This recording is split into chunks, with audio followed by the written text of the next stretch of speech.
Oke, perkenalkan nama saya Nelly Kusumawardani, NIM 2319208. Di sini saya akan menjelaskan tentang pengertian penilaian dalam pembelajaran.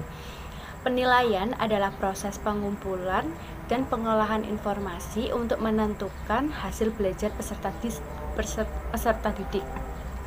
Berdasarkan pada peraturan pemerintahan nomor 32 tahun 2013 tentang perubahan atas pada peraturan pemerintahan nomor 19 tahun 2005 tentang standar nasional pendidikan, bahwa penilaian pendidikan pada jenjang pendidikan dasar dan menengah terdiri atas penilaian hasil belajar oleh pendidik, penilaian hasil belajar oleh satuan pendidik, dan penilaian hasil belajar oleh pemerintahan. Berdasarkan peraturan pemerintahan nomor 32 tahun 2013 tentang perubahan atas pemerintahan nomor 19 tahun 2005 tentang standar nasional pendidikan, dijelaskan bahwa penilaian hasil belajar oleh pendidik dilakukan secara berkesinambungan untuk memantau proses kemajuan belajar dan perbaikan hasil belajar peserta didik secara berkelanjutan. Dan tujuan penilaian pembelajaran PKN MISD. Tujuan penilaian dalam proses pembelajaran PKN itu antara lain: yang pertama, mengetahui kedudukan siswa dalam kelompok di kelasnya. Hal ini perlu dilakukan untuk mengetahui kedudukan siswa di dalam kelompok ataupun kelasnya, apakah ia termasuk dalam kategori rendah ataupun sedang atau tinggi. Dan yang kedua itu sebagai balikan bagi guru untuk mengetahui ketetapan pemilihan metode dan program yang digunakan. Seorang guru harus mau melakukan introspeksi diri. Dan yang ketiga, mendiagnosa kendala yang dihadapi siswa dalam proses pembelajaran.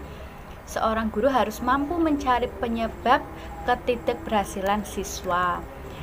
Dan yang keempat, mendapatkan informasi yang dapat dijadikan bahan pertimbangan untuk menempatkan dan menentukan langkah berikut terhadap siswa.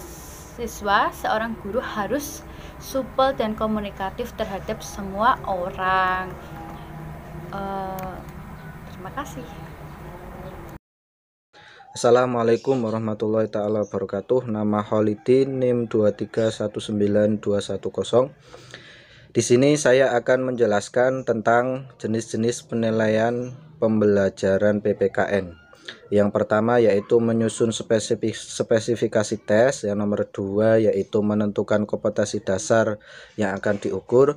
Biasanya ini menggunakan tes-tes yang dengan soal-soal.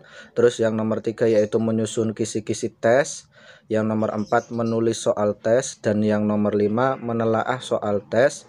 Dan yang nomor 6 yaitu melakukan uji coba tes, atau kita melakukan simulasi terlebih dahulu sebelum kita melakukan tes.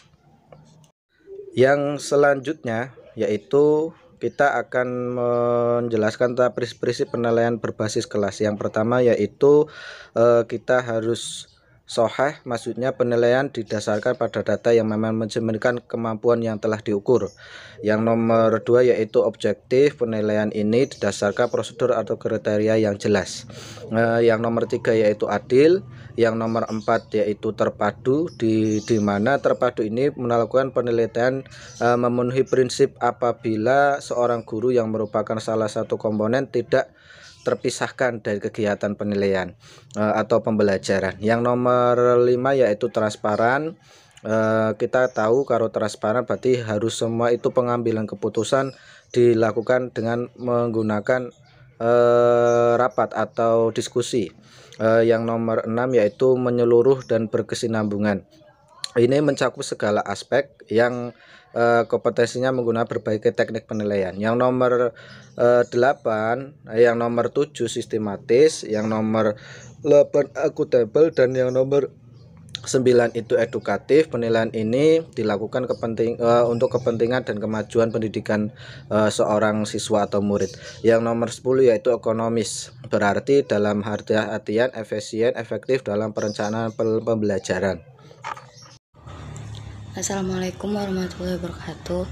Saya Audia Rasida NIM 2319211 akan melanjutkan poin acuan penilaian pembelajaran. Penilaian menggunakan acuan kriteria yaitu berdasarkan apa yang bisa dilakukan peserta didik setelah mengikuti proses pembelajaran dan bukan untuk menentukan posisi seseorang terhadap kelompoknya. Sistem yang direncanakan adalah sistem penilaian yang berkelanjutan. Baik, poin yang selanjutnya yaitu langkah yang dilakukan dalam penilaian pembelajaran di MI atau SD. 1. Menginformasikan silabus mata pelajaran yang di dalamnya membuat rancangan dan kriteria pada awal semester. Yang kedua, mengembangkan indikator. Yang ketiga, mengembangkan instrumen. Yang keempat, laksanakan tes. Yang kelima, mengolah hasil penilaian. Yang keenam, mengembalikan hasil pemeriksaan pekerjaan peta. Yang ketujuh, memanfaatkan hasil penilaian. Dan yang delapan, melaporkan hasil penilaian ke mata pelajaran. Terima kasih. Assalamualaikum warahmatullahi wabarakatuh. Saya Audia Rasida NIM 2319211 akan melanjutkan poin acuan penilaian pembelajaran. Penilaian menggunakan acuan kriteria yaitu berdasarkan apa yang bisa dilakukan peserta didik setelah mengikuti proses pembelajaran dan bukan untuk menentukan posisi seseorang terhadap kelompoknya. Sistem yang direncanakan adalah sistem penilaian yang berkelanjutan.